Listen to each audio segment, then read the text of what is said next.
about new cars, we think about a lot of the modern technology, but what we don't think about as a general rule is that even the most basic parts of cars has changed. Take the lowly spare tire, for instance, which may not even exist on modern cars. Well, here to give us some pointers, we have Tom Taylor from Rock Auto. Tom, welcome back to Goss's Garage. Thank you. Okay, what are some of the things that you're seeing? Well, like you mentioned, some newer cars may not even have a spare tire at all. Like, for example, this Fiat has a little air compressor and a sealant system that sprays sealant inside the flat tire and hopefully patches it up, similar to the sealant you might buy at a variety store. Okay. Now, one of the things that everybody has to pay attention to here, if you have sealant or you're going to buy sealant, make sure that it's sensor safe. If you have an older can of the stuff that isn't sensor safe, don't use it on a modern car. You wouldn't want to corrode or damage a $50 sensor. Right.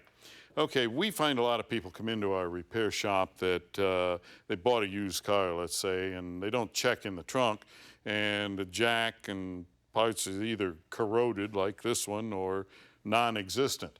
What's your solution there?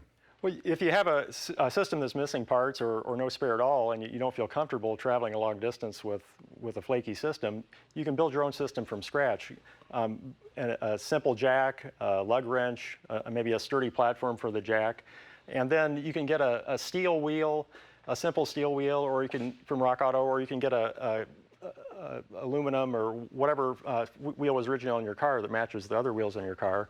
Get a tire. You can build your own complete system for $100 to $500 maybe, depending on what wheel you're using.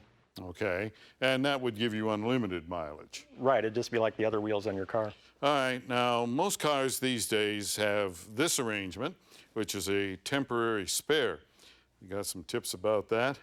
Well, yeah, they've been around a long time. They do what they're supposed to. You just need to pay attention to those warning labels on there, talking about top speed and how many miles or kilometers to put on the wheel before you replace it with originals. Now, most people seem to think that that is just to deal with the rubber, the tire itself, but in reality, it can have an effect on mechanical things in the car that could be expensive to repair.